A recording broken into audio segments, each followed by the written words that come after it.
Welcome, everyone, to the Conversations with God panel. I'm Steve Farrell, the Worldwide Executive Director for Humanities Team, and happy Global Oneness Day, all of you, and thanks for joining us. This program will discuss important messages in Neale Donald Walsch's Conversations with God book series. As you probably know, the Conversations with God book series is much more than a book series. It reveals divine nature and wisdom. Personally, I feel it is unprecedented. Neale speaks with humility about this and shares that all of us are having conversations with God all of the time. And this is true, but still, the largest issues: who are we? How are we related to God? Why have we come into this life? What is our potential? What is our invitation now at this time in the Earth's evolution? All of these things and much more are explored in the 10-book series in a breadth and depth and from a universal heart that is almost unfathomable. You must read the material to understand what I mean. Also, the birth of Humanities Team is discussed in one of the books, Tomorrow's God, and the message, we are all one with God, each other, and all of life, is an important message threaded throughout the entire 10-book conversation. It was the impetus for Humanities Team's decision to create a Oneness Declaration in 2007 and then Global Oneness Day in 2010. During the Conversations with God series, Neale poses pressing questions to the God of his understanding, and then God responds clearly, deeply, and succinctly. During this program, we're going to review some of the profound wisdom shared during the Conversations with God series. Our objective is to share this wisdom so we may support personal and collective conscious evolution, leading to immediate and measurable change. We believe we can accelerate our own conscious evolution, effectively shape the world around us, and create planetary awakening by bringing this wisdom to Global Oneness Day and our everyday conversation and process. I'm going to introduce you to Neale now, and then we'll go right to questions and discussion. Neale Donald Walsch is a modern-day spiritual messenger whose words continue to touch the world in profound ways. With an early interest in religion and a deeply felt connection to spirituality, Neale spent the majority of his life thriving professionally, yet searching for spiritual meaning before experiencing his now famous Conversations with God.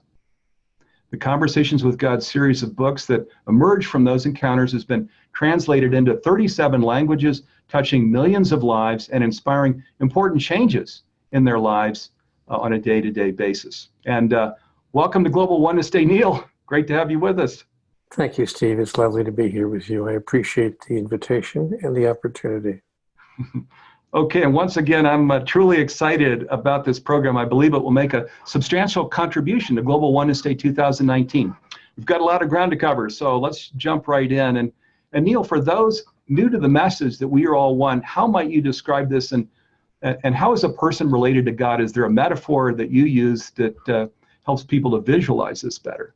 Well, that's a wonderful question, and Steve, because when I was first allowed to understand that we are all one, and to understand the farthest reaching implication of that message, I was a bit puzzled about how it could be true. And when I say the farthest reaching message, I mean, it wasn't difficult, honestly, for me to understand that we are all one, meaning all human beings belong to the same family.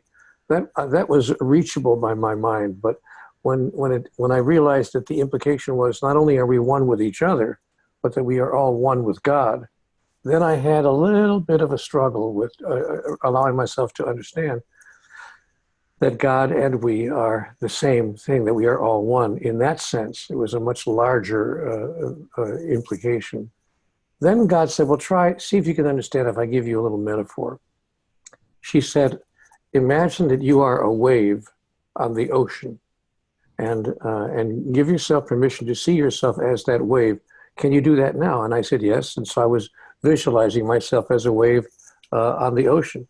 And he said to me, now, Neale, as the wave rolls along the ocean, is it separate from the ocean in any way? I said, no, of course not. It's simply a rising from the ocean, but it's not separate from the ocean.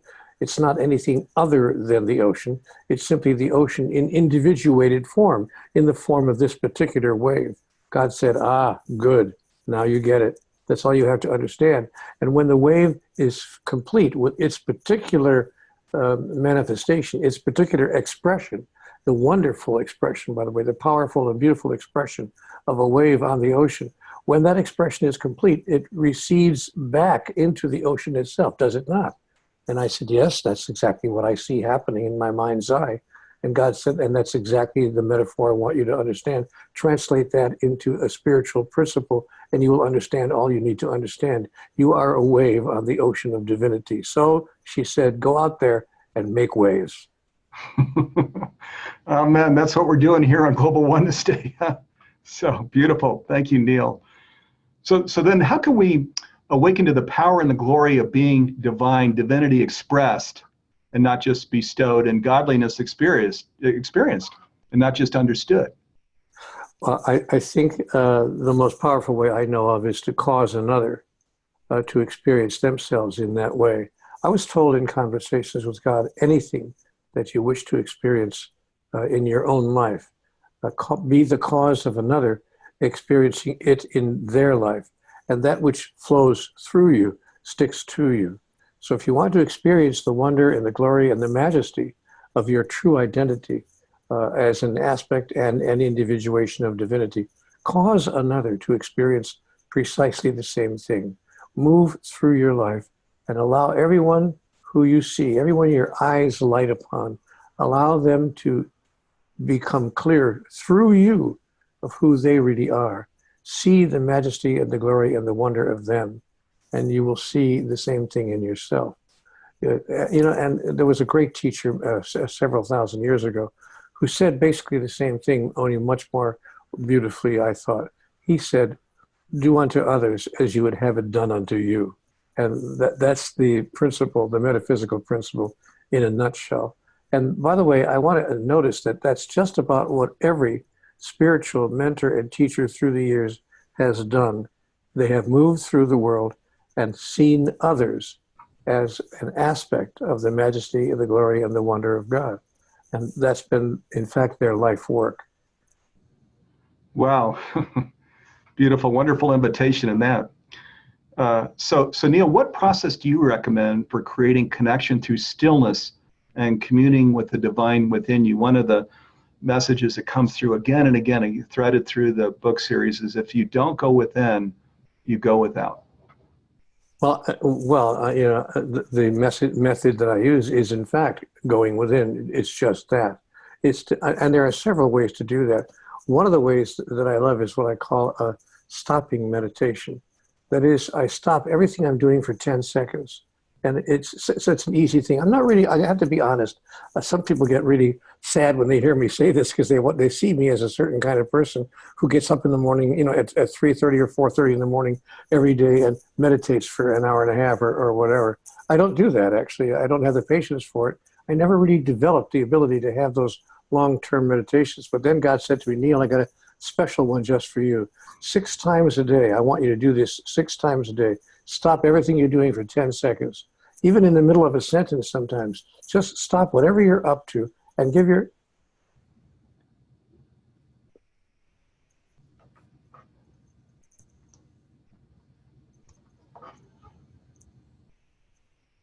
yourself the opportunity to just connect with me within you. It never fails. And it takes 10 seconds 6 times a day.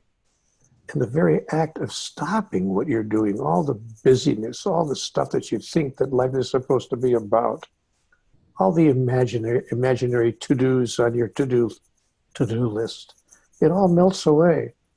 And then when you rejoin your to-do list, when you rejoin your so-called regular life, if you're having the experience I'm having, you do so from a totally different place, suddenly from a soft, gentle, aware, fully conscious, and completely connected place. It changes everything.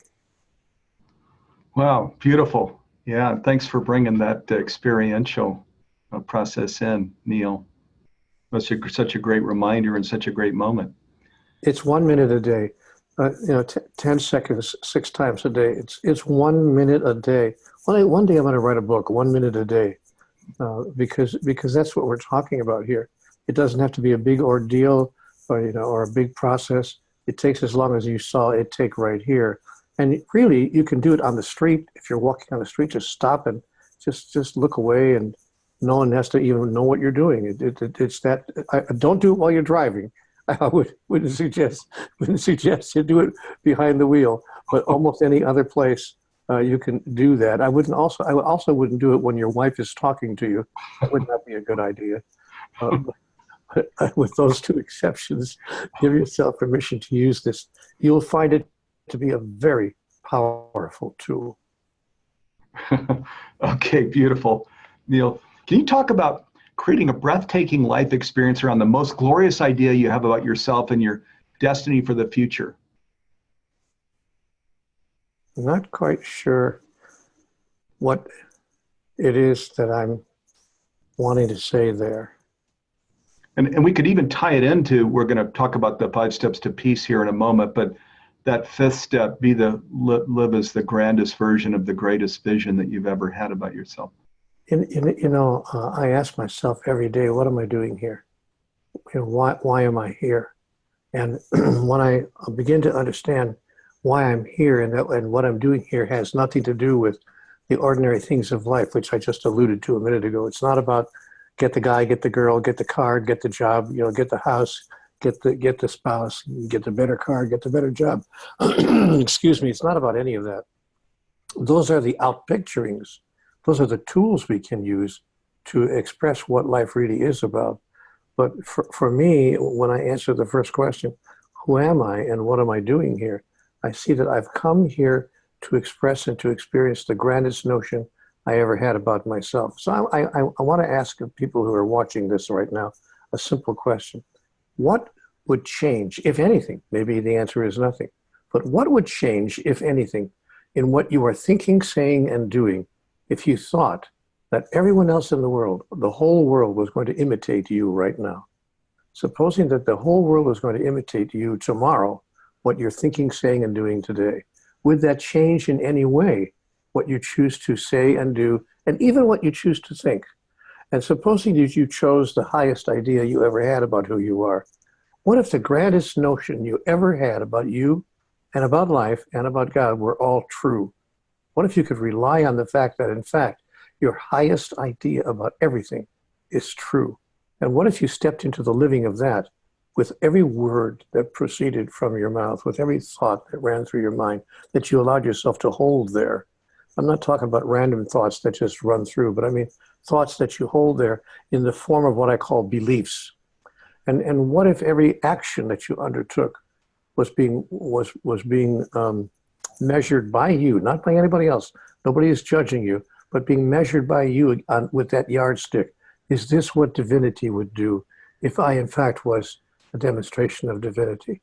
I think that if you look at the life of those we have called masters, I think you will observe fairly that these are the things, exactly the things that they did every moment of their lives. Yeah, beautiful. Wow. And it's not an invitation we should be pushing away, should we? Because it's the whole invitation of life itself.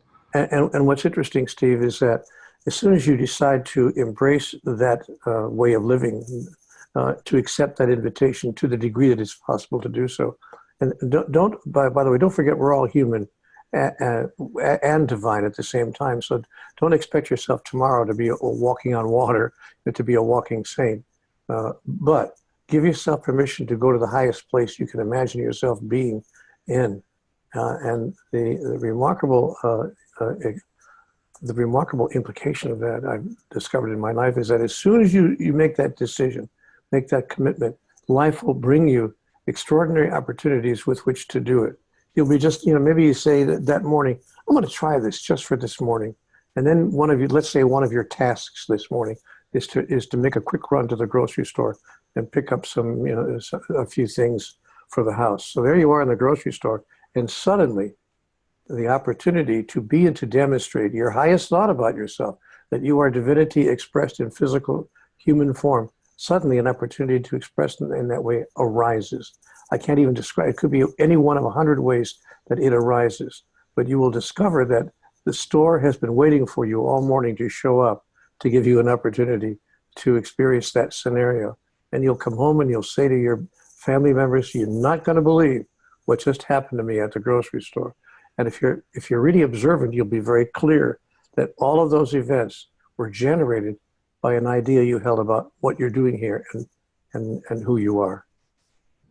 Yeah, I love it. And why accept any invitation less than that? And I also love in book one of Conversations with God, where it says life is a snowflake, where everything, there's nothing ever happening by chance. As you mentioned at the grocery store, there's these snowflake opportunities to demonstrate your highest and grandest self. It's beautiful. And that Steve, if I could take that logic one step further, that's why we're here.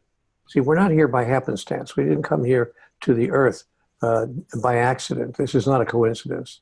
There are no coincidences in the universe. The aspect of ourselves that is a spiritual being placed itself in physical form on this planet at this time, at this precise moment, for the reasons that we are now discussing. So nothing happens by coincidence, not even, by the way, the fact that those of you who are watching this are watching this. Do you think it's a coincidence that you found yourself here listening to the words we are now exchanging between Steve and me? See, there are no coincidences. Even this very moment is a perfect example of that, an opportunity for you to say yes or to say no to the invitation of a lifetime. I'm going to write a book one day called The Invitation of a Lifetime. Well, you probably should. Yeah, your books are all quite are very impactful. But the other thing, just related to this, before I go on, as I was sharing with you recently, Neale, as I was rereading the Conversations with God books, I caught something that I'd never caught before that is so meaningful to me, which is that the persons and places, the many of the events, many of the opportunities and challenges that we're invited to select those things by God before we come into this life, and of course, then we live the life. So it's not there's no practice. We just come into a life and we live it fully. But we actually get to choose the paint and the all of the materials as an artist before we come into our life, which is just another thing that, you know, as we look at our own friendship or communion with God, I mean, how blessed are we, or what, that life works that way? It's important to understand as well, we're even more blessed than people might think. Having said that, we also have been given the freedom to change our mind, to in fact follow the choices that we made when we were in the metaphysical form, or to change our mind and say, you know what, I'm not going to do that right now. Maybe I'll do that next week or next month or next year or next lifetime. So we are given this great opportunity in physicality to express and experience free choice, that every single moment of every single day, of every single year, of every single life, we have the opportunity to be and declare, to announce and fulfill, to become and to experience, to express who we really are by our definition, who we say we really are. And that is the process that is loosely called evolution. Yeah, stunning. What a gift. What a gift. So this kind of leads into Conversations with God, talks about metaphysics as the linchpin of the universe. And of course, you spent 3 months creating a program called Our Final Frontier, which we'll talk about in a little bit here. But you talk about in the program how metaphysics is the linchpin of the universe and how we can harness this power. Can you just share a little bit about that, Neale? Well, you know, there are two simple ways, just to give a little illustration. And these are two very powerful ways, by the way. The process that I call visualization, to actually visualize in my mind what it is that I would choose to experience and to express in me, as me, and through me. And the other is the power of thought, which is just a little bit different from visualization. So as you believe it, the power of belief. See, beliefs, most people think that beliefs are just things that they have. I believe this, I believe that. They almost can't even tell you where they first got the idea. You want to have an interesting time, take a clipboard and walk down to the nearest shopping center and ask people to name you 3 things that they firmly believe. And maybe if you're lucky, you'll get a really good respondent, and he'll say, oh, I can tell you 3 things I firmly believe. And he'll give you those 3 things. Then say, great, can you tell me when you first came to that understanding? What caused you to have that belief in the first instance? And many people can say, I can't remember where I first came up with that. I've been holding that as a belief for the last 30 or 40 years, and they can't even tell you where they got that idea. So what we need to know is that beliefs are things that we can change whenever we wish to change them. We're not stuck with what we were given to believe when we were 4 years old, or 8 years old, or 20 years old, or 25 years old, or 50 years old, acting as if we were 4 years old. We don't have to hang on to those beliefs. So there's a difference. That's what I meant. The difference between our thoughts or our most firmly held beliefs. As you believe, so will it be done unto you. I promise you. You'll find your life will demonstrate that to you. And then there's the tool I mentioned a minute ago of visualization. To just, and I love to use this tool a lot. I remember after I submitted the book Conversations with God to the publisher, I held in my mind's eye every night for 30 days. I don't know if it was exactly 30 days because I wasn't into form at that point. But I remember for a long time I told myself, I want to visualize my mailbox. This was the visualization. I had this little movie I ran in my mind. I went to the post office box and opened the mailbox, and mail came flooding out of it. There was so much in there that as soon as I opened the door, it flooded out onto the floor with not just 3 or 4, 8 or 10 letters, but 50 or 60 letters that had come because I had put in the back of the book my mailing address. Well, you know what? That exact thing came true less than 2 months later. I was getting 30 and 40 and 50 letters a day from people all over the world. In that exact experience, opening the post office drawer, the door, with my key, and as I opened the door, the mail literally fell out onto the floor. And I recall the first time it happened, I thought, my golly, this is a playing out of exactly what I visualized. So just to give you 2 small examples, we could go into a lot more examples, but these are the 2 that come to mind immediately.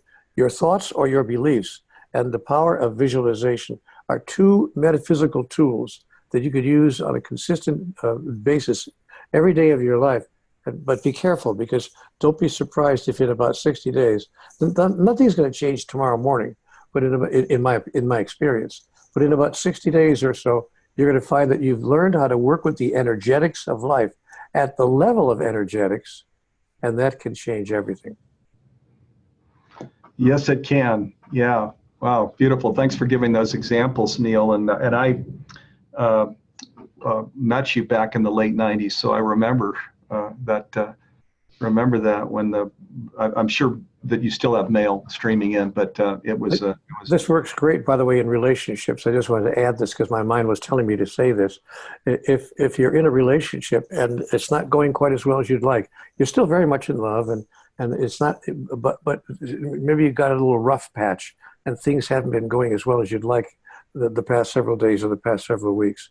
I'm going to give you a suggestion. Just sit down when you're alone just by yourself and give yourself permission to visualize the next 5 or 6 interactions with your spouse and see them exactly as you'd like to see them on the movie screen of your mind, with you 2 getting along beautifully, with sharing wonderfully soft, gentle, sweet, and loving emotions, maybe even a few words of apology, one to the other, and just a scene you're playing out on a stage play or in a movie, and let yourself experience that visualization repeatedly for a bit, and then watch the opportunity to play it out in real life.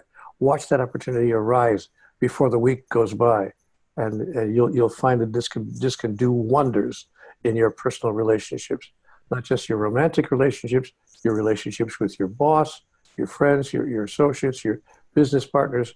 You'll find this is a very powerful tool. Yes, it is. Wow, wonderful invitation there. So thank you for that, Neale. Okay, so Neale, we spent 3 months working together to create our Final Frontier, a journey to mastery and living. It's this 8-week master's program that shares how we can live in the full power and grace of the Conversations with God messages. And of course, we're offering it as an extension of Global Oneness Day this year because it supports all of the Global Oneness Day themes and what it stands for. It's available immediately following Global Oneness Day. Do you want to just say a few words about this program that you made this huge investment in? It's wonderful, and you should take it. Yeah. Yeah. Well, you know what? Let me just say this. You said say a few words, so I give you as few as I could give you. But let me just say this. I don't believe in a spirituality that is a spiritual system or a spiritual approach to life that is not practical. I'm only concerned with only what I involve myself with, give my time to, what I call practical spirituality. I like to say, I'm fond of saying, a spirituality that's not practical is bankrupt. I don't want to hear nice aphorisms, I don't want to hear, these highfalutin ideas or notions of things and let it go at that. If it can't be applied in everyday life in a very practical way by ordinary people, we don't have to be walking masters, or as I mentioned earlier, walking on water. We don't have to be operating at that level. We simply have to make a commitment and a determination, but also have the tools with which to, what I want to say, if I could coin a word, the tools with which to practicalize spirituality. When we can make spirituality practical and give it a practical application in our everyday life, suddenly we've got the golden key that opens the golden door to the place where we have always wanted to be in our life. So what this, by the way, is the final frontier. It's the last place we need to go. We have an opportunity to go as a species. We're a very young species, but most people don't really realize that. But humanity is a very young species, as species in the cosmos go. And by the way, we're not the only species in the cosmos. That's another whole program. But we're a very young species.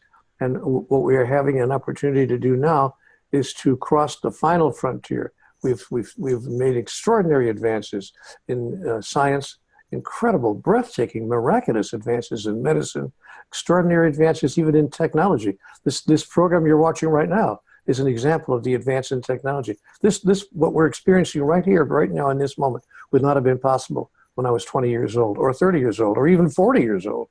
It's only recently that this has been made possible because of our incredible advances. But the last place we have to make an advance, where we have not made the kinds of advances you would think we would, is in the area of spirituality and in the area of how to practicalize our spiritual understanding. That's the final frontier, the last frontier, and that's where we have an opportunity to go in this program. So if you're looking for practical approaches and life-changing tools, you'll want to seriously take a look at this wonderful program that Steve and I worked, as he mentioned, for a while to put together. Yes, Neale shared as we were working on the program that it was equal to the investment in one of the 10 Conversations with God books. It was a 3-month endeavor. And Neale, thanks again for just the incredible thoughtfulness that you and you had your whole team working with you, because of course you were videotaping each of the 24 segments, and then the mentoring and all of that. So thank you for that. So that'll be the last word. And thank you, Neale. Wow, very powerful. And thank you, viewers, for being with us during this program. As we wrap up, we'd like to invite each of you to step fully into conscious living, to become the grandest version of the greatest vision that you've ever had about yourself, to live as the offspring of God, the son and daughter of God that you are. This is living in the soul. This is being authentic. This is aligning with the divine. This is making the one decision that changes everything. When we do this together, we create planetary awakening, and we live into the unity of all of life together. We create a world that works for everyone and all life on earth. As Neale and I mentioned, we're offering our Final Frontier, a journey into mastery and living now as an extension of Global Oneness Day. It supports our process of living as part of the one, empowered, graceful, and flourishing. We've packed it with bonus material, and we're offering it at a very, very affordable price. Neale, as we just shared, spent about 3 months creating this powerful program. please keep an eye out for an email for this important announcement. An announcement is going out later today. We'd welcome you to join Neale and me in a few weeks from now when this program begins. And you might even want to just plan to go check your email here about an hour from now. Also, replays of the entire 6-day Global Oneness Day program are available for free for 48 hours. And if you didn't take notes and would like to carefully review the panel discussion or this program, or all of the 18 discussions, you can order video links, MP3s, and digital transcripts on the upgrade page on the Global Oneness Day site. For a limited time, we're offering a $100 summit discount. Also, Humanities team has created a few other powerful and affordable programs to support you living in oneness year-round. A Science of Self-Empowerment program with Greg Braden, Bruce Lipton, Deborah Rosman, and Howard Martin is available now. It's being offered with bonus packages that make it also an exceptional value. You will also be invited to a Conscious Leadership free online events that feature a program with Neale Donald Walsch, Neale here, Michael Bernard Beckwith, Lynn McTaggart, Gene Houston, Greg Braden, and many others. So be sure to keep an eye out for emails with these special offers. Also, you can learn more about these programs on the globalonenesssummit.org site. Okay, in closing, I want to thank Neale Donald Walsch, all of the speakers participating in Global Oneness Day, our affiliate partners, the 2019 moderators, and my colleagues in Humanities team who work on Global Oneness Day year-round. Together, you make this day possible. Before we begin, we're going to be silent for 10 seconds to center ourselves in oneness with the divine and each other. We call this a oneness moment. We're going to begin our oneness moment now.